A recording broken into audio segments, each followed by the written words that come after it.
Au commencement était le Verbe, et le Verbe était auprès de Dieu, et le Verbe était Dieu. À la fin, ce fut le grognement, le râle et la plainte empêchée, puis un silence, sans ton, sans tragique, un silence pur, celui du début, le souvenir en parfum, en plus.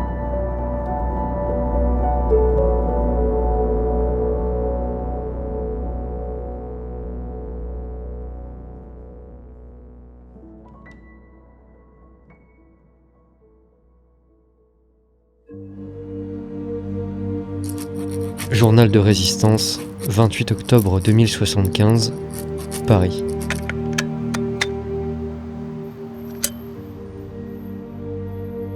Je vais finir fou. À un certain degré, je pense que la conscience est une plaie. Voyez-vous, il y a des choses que je préférerais ne plus voir, mais je n'ai même plus le luxe de la cécité. Je suis condamné à voir ce qu'il se passe, et j'ai tout vu, petit à petit. J'ai vu l'homme tomber.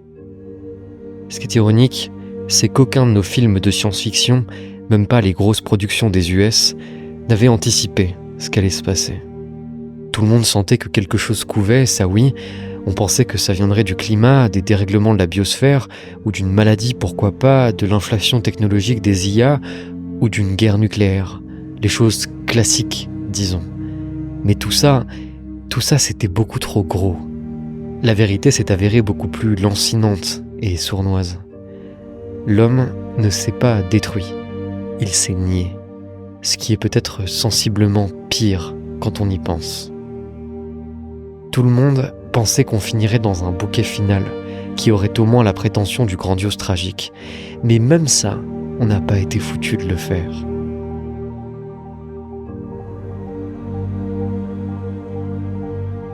Tout s'est accéléré au début des années 2020. On avait atteint un seuil critique. Généralisation des algorithmes de recommandation, déviation du désir, capitalisme cognitif, tout ça vous connaissez bien. Vous êtes en plein dedans. Sans le voir, on a commencé à créer d'immenses tunnels de réalité dans lesquels on a parqué plusieurs générations d'affilée. Mais les effets de ces tunnels, ça on n'avait aucune idée de l'ampleur que ça allait prendre. Littéralement, sans que personne n'en prenne la mesure à l'époque, on a anesthésié le bourgeonnement de conscience de centaines de millions d'êtres humains autour du globe. On a détruit mécaniquement toutes les conditions préalables au développement d'un esprit fonctionnel. Dopamine, contenu infini, recul de l'attention, réduction minimale du développement psychomoteur, appréhension de l'espace, tout était effrayant. On a réussi à inverser le processus en spirale d'accroissement de la conscience humaine, de manière généralisée, industrielle, je dirais même. Et ça, en moins de 10 années. On a créé un nouveau type humain, sans le voir, sans l'admettre.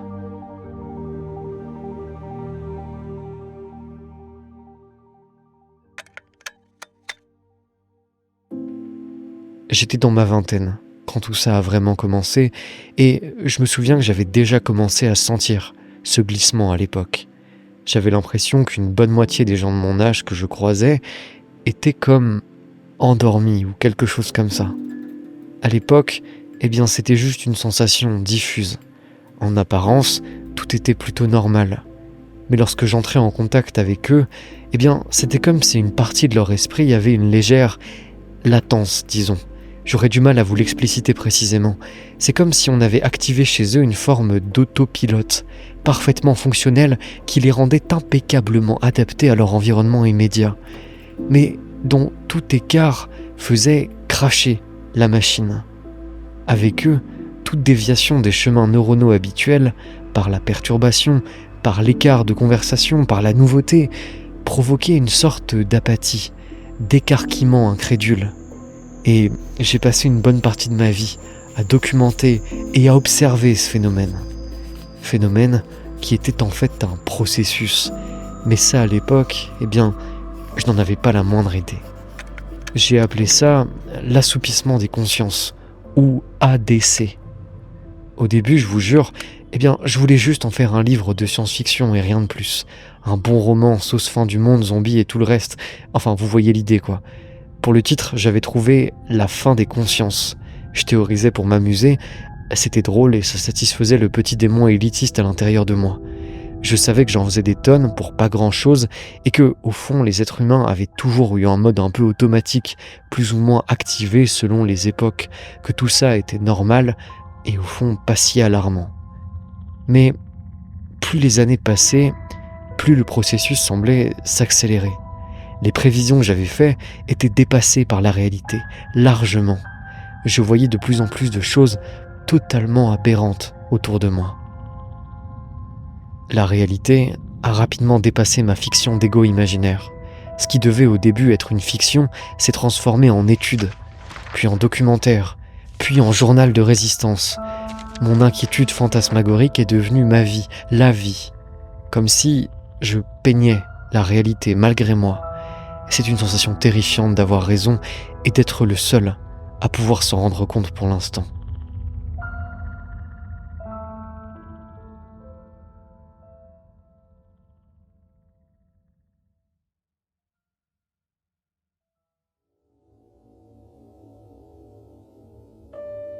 Je dirais que, à partir de 2035, on a commencé à entrer dans un tunnel sans retour. Toute une partie de l'humanité avait enclenché une phase de désévolution psychique, ou quelque chose comme ça, du moins, c'est comme ça que je l'avais envisagé à l'époque. L'inflation dopaminergique et la société du divertissement ont atteint une telle efficacité mortifère qu'elles ont fini par diviser l'humanité en deux. D'un côté, on avait les algorithmés désévoluants, et de l'autre, ceux un peu en sursis, chanceux et inquiets. Et nous, on savait quand on parlait avec un algorithmé, parce que on voyait bien que leur niveau d'abstraction était de plus en plus bas, que leur réaction émotionnelle était de plus en plus primaire et inadaptée, de plus en plus caricaturale. On sentait qu'un fossé se creusait, un truc gigantesque et laid, putride. Et c'était pas juste une affaire d'éducation, d'intelligence ou de tous les mots qu'on a pu mettre à l'époque. Non, c'était bien pire que ça. C'était une affaire de conscience, comme si on avait affaire à un autre type humain. Et ce fossé, rien ne pouvait le combler. C'était pas seulement une désévolution, c'était une déviation de la conscience humaine qu'on observait, impuissant. C'était comme si, en tant qu'espèce, notre conscience avait changé de plan. Mais tout ça, on n'osait pas en parler. Sauf peut-être parfois entre nous, à demi-mot. On avait peur de passer pour des réacs ou des mecs élitistes, pédants ou pire des fous. Alors on disait rien. À l'époque, j'avais pas compris que l'autocensure pave la voie de la démence. J'étais persuadé d'être dans le camp du bien, en regardant mes semblables fondre sur place, tout en leur donnant de grandes tapes dans le dos d'encouragement. Je croyais qu'il fallait que je reste sage et que j'évite à tout prix de faire grincer des dents. C'était peut-être ça ma plus grande erreur. Être conciliant plutôt qu'être vrai. Alors j'ai rien dit. J'ai regardé comme un lâche. J'ai regardé plusieurs générations d'affilée régresser en vocabulaire et en capacité d'expression sans rien dire. J'ai regardé des jeunes gens devenir de plus en plus prisonniers de leurs intériorités abîmées, sans capacité de s'en sortir, prisonniers de leur conscience dysfonctionnelle. J'ai regardé la lente et misérable agonie d'humains qui n'avaient presque plus rien d'humain, mais qui étaient devenus des réceptacles à influence, qui grognaient ou qui utilisaient des onomatopées plus ou moins primaires pour ultime force de communication. J'ai vu de mes yeux des millions d'êtres humains empêchés et tristes, et personne n'a rien dit, personne n'a rien fait. Tout le monde s'est tu.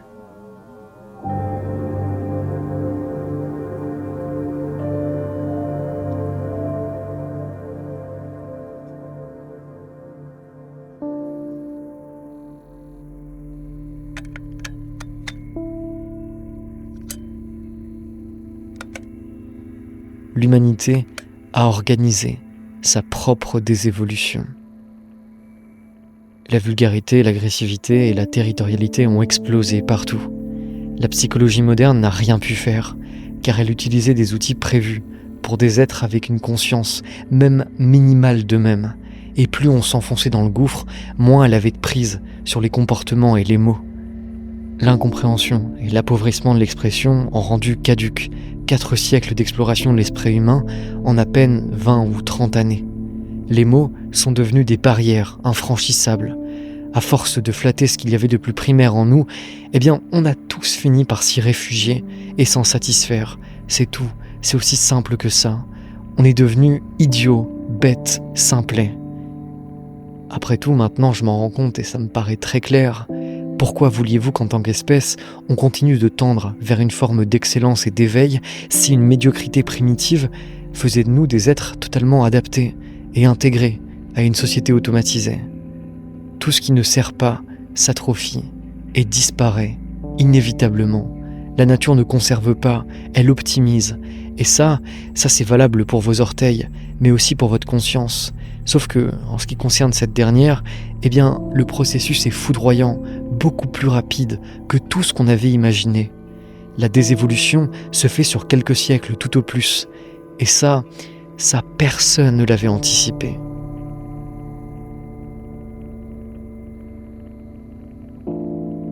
La conscience était devenue non nécessaire pour notre survie en tant qu'espèce.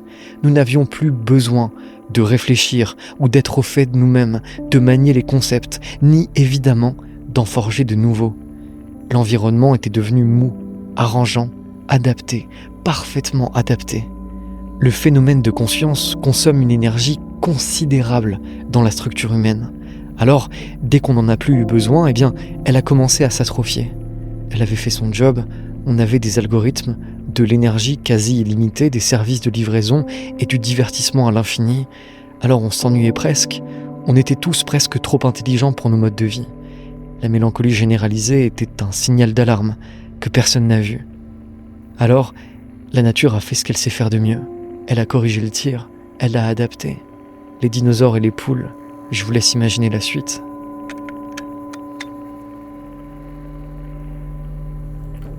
En 2060, les humains de moins de 40 ans avaient tous des difficultés chroniques d'expression de leurs états internes. Le langage courant s'appauvrissait à une vitesse vertigineuse. La conscience suit toujours le langage. Les deux sont intimement liés. Le mot, c'est l'image de l'esprit. Le nombre moyen de mots courants utilisés par un adulte est donc passé en moins de 10 ans de 4000 mots en moyenne pour un adulte à 2000 mots. Et chaque année, le gouffre continue de s'accentuer. Le mot, à proprement parler, c'est le phénomène de conscience humaine. Voilà ce que personne n'avait précisément compris à l'époque. La précarisation des consciences a commencé par l'appauvrissement radical du vocabulaire, la bêtise a suivi et la fin de la beauté aussi. Tout ça formait un climat poisseux de fin de règne.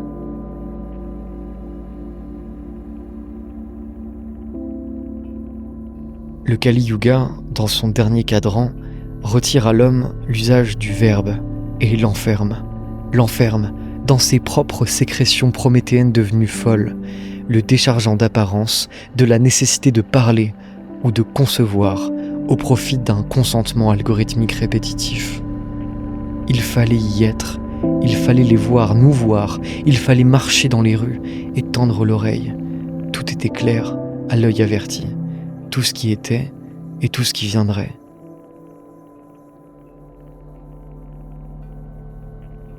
L'IA s'est développée, bien sûr, mais elle n'a pas eu à aller bien loin. On lui a laissé toute la place. La technologie aurait presque pu stagner que le résultat aurait été le même. On lui a laissé toute la place. Je vous parle du langage, mais cela va sans dire que la sensibilité, toute la gamme des sentiments de second et troisième ordre ont été balayés. Amour sincère, bonheur contemplatif, empathie, pensée argumentative et maïeutique, poésie, tout ça a été complètement balayé du spectre de la réalité. Plaisir, déplaisir, dominer ou baisser la tête, prendre ou donner, intérêt ou désintérêt, voilà, sans exagération, ce à quoi une immense partie de mes contemporains sont aujourd'hui réduits. Retour au circuit primaire.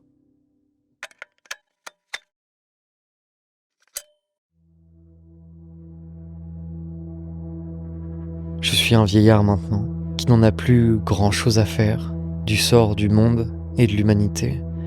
Alors, je laisserai ces mots comme un cri ou un témoignage sourd de ce que j'ai vu, de mes propres yeux prendre place et que tout le monde aura oublié dans 1 ou 2 siècles seulement. Car l'assoupissement des consciences ne fait que commencer. Et avec la danse générationnelle, personne ne s'en rendra vraiment compte. C'est toute la beauté froide et tragique de ce processus de fond. L'humanité va s'endormir, paisiblement, disparaître comme elle est arrivée, calmement, en silence. Le nivellement est sourd, personne ne s'offusque d'un vol dont il a oublié qu'il était fut un temps le propriétaire bienheureux du butin aujourd'hui dérobé. L'inconscience protège le fou de son désespoir. L'oubli c'est le bonheur des simples. Le trésor ici, c'est la conscience humaine, le cadeau, l'origine, le coup de pinceau blanc sur la toile noire du monde, le mot, le verbe, le concept, l'idée. L'homme n'est riche que de ses idées. Il n'est libre que de ses mots. Mais il ne pourra bientôt même plus dire ou penser sa misère.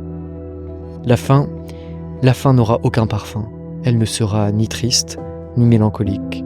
On n'en fera même pas de livre, on n'en fera rien. Le livre du désespoir est celui que personne ne pourra plus écrire, alors considérez peut-être que je l'ai écrit. La fin sera nature, neutre et muette, car le mot nous aura depuis longtemps quittés. Il n'y aura rien à en dire. La fin sera douce, car personne ne sera plus ce que nous avons perdu. La bêtise et la laideur eux-mêmes ne sont que transitoires et finiront par quitter l'homme. La morale s'évanouira et finalement, dans un dernier effort de négation, le conatus s'effritera. L'homme oubliera qu'il est. Amnésie naturelle. Le voile le sauvera de lui-même. Nous ne disparaîtrons pas, nous nous rendormirons d'abord, ou nous nous réveillerons d'un songe étrange, d'un songe lucide, encore tout engourdi. Nous garderons avec nous quelque temps le souvenir diffus de notre gloire, des réminiscences, des impressions parasites, des visions oniriques d'une vie passée, d'un état immense, que le temps et sa lente déchéance finiront par effacer entièrement de nos systèmes. L'homme cessera d'être un homme lorsqu'il cessera de se souvenir et d'espérer.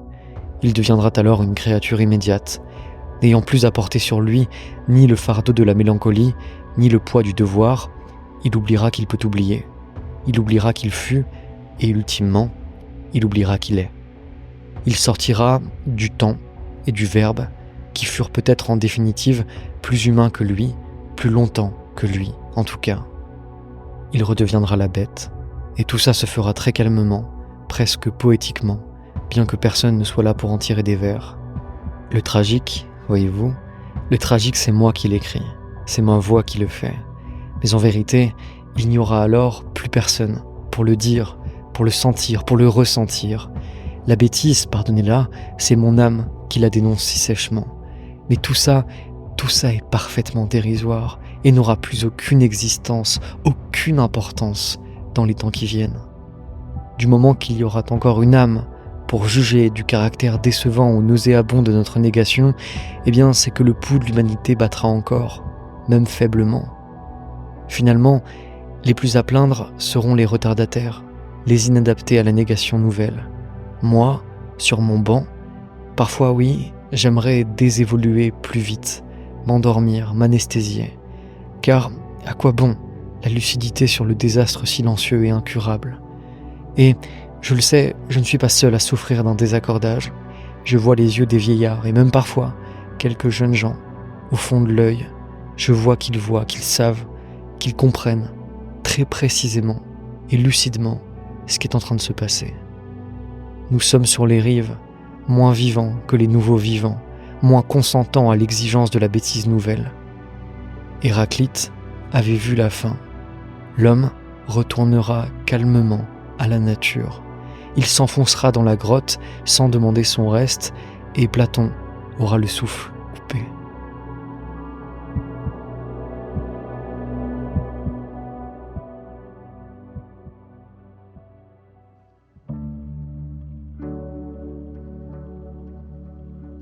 Tout ça ne fut qu'un espoir espiègle, dont seul le parfum cosmique restera, peut-être.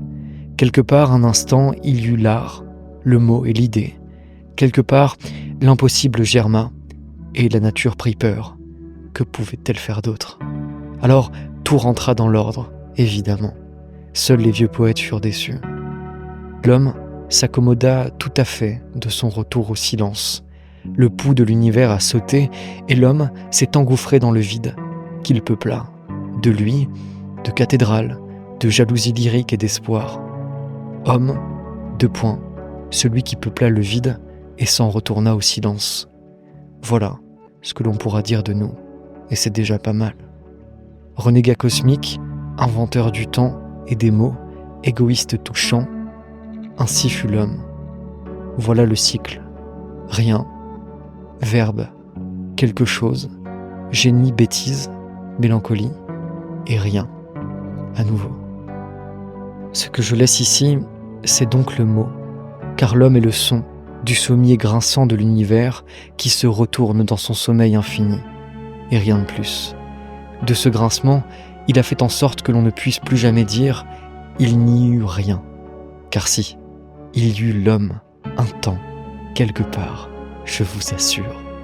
Que plus personne ne puisse naturellement s'en souvenir ou le concevoir, il n'en restera pas moins qu'il fut un temps, que prit place une gigantesque orgie verbale à l'intensité magnifique, dans le froid sidéral du tout sévère et silencieux.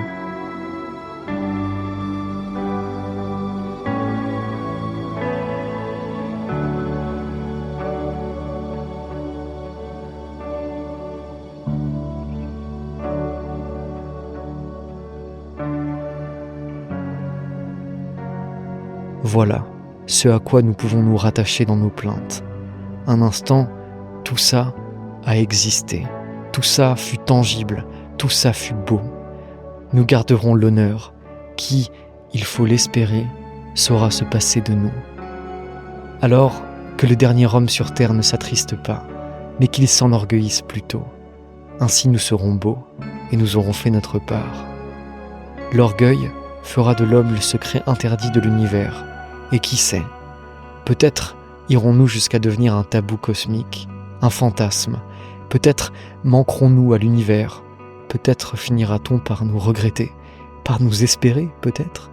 Et de l'anomalie incongrue naîtra une forme de nostalgie, puis peut-être, qui sait, une forme de volonté, un retour, un renouveau. Je n'en sais rien. Je ne sais pas à quel degré tout ceci fut orchestré par plus grand, mais je suis certain que nous avons tout fait pour nous faire regretter. J'ai du mal à croire que l'univers saura oublier le verbe pour toujours. À qui goûte le temps et le mot, l'éternité silencieuse doit paraître bien soporifique.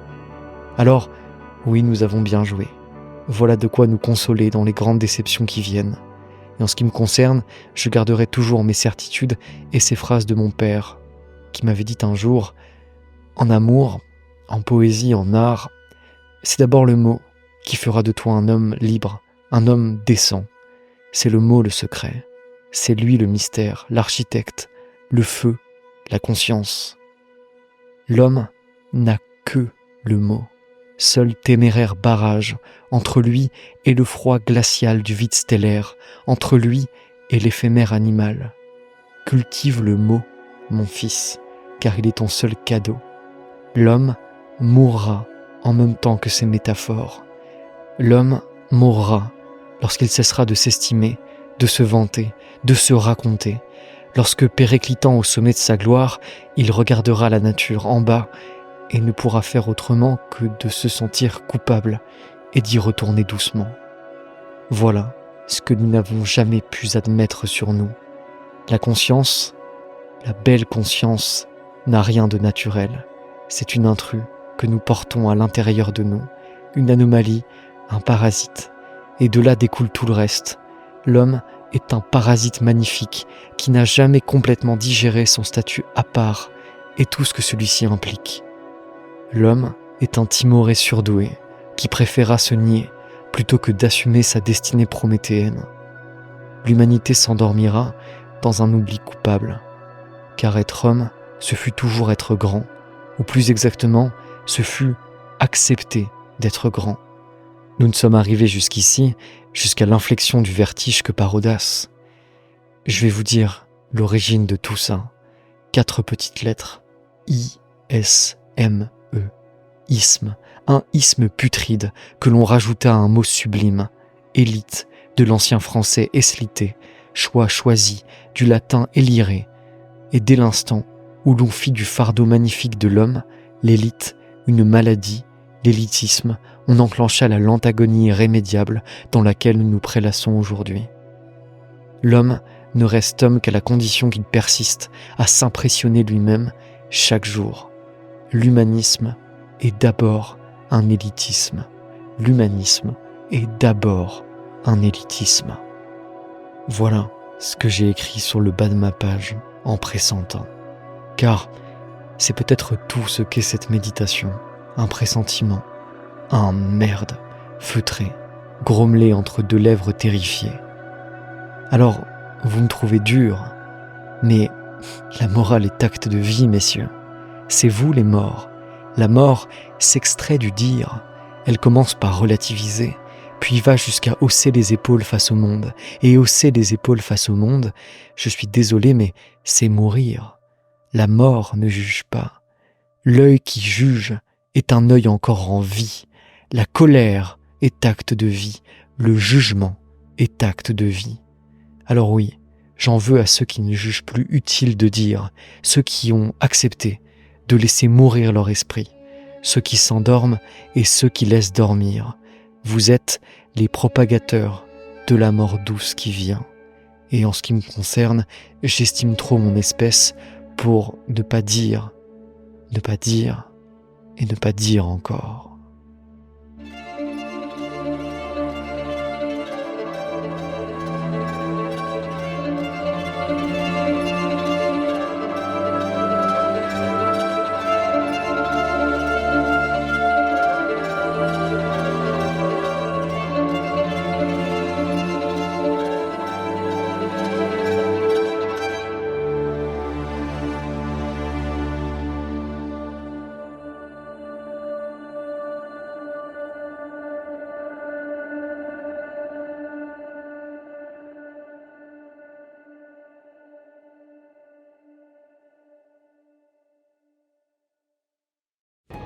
Si vous aimez mon travail au dolmen, ma plume, mes épisodes, mes réflexions, je pense que la meilleure chose que vous puissiez faire pour m'aider, et pour vous, c'est de lire mon dernier livre. Vous pouvez vous le procurer en description, en format papier ou physique. N'hésitez pas à me dire en commentaire ce que vous avez pensé de cet épisode, et pourquoi pas, pour ceux qui ont fini le livre, à me dire ce que vous en avez pensé. Je vous donne rendez-vous dans quelques semaines pour mon prochain épisode. Merci d'être là, merci de soutenir ce projet, merci pour tous vos commentaires que je lis avec beaucoup d'attention. N'hésitez pas à passer me dire bonjour sur Instagram, à visiter mon Patreon si vous voulez découvrir davantage de ce que je propose au dolmen, d'autres vidéos, des conférences et tout le reste. À la prochaine.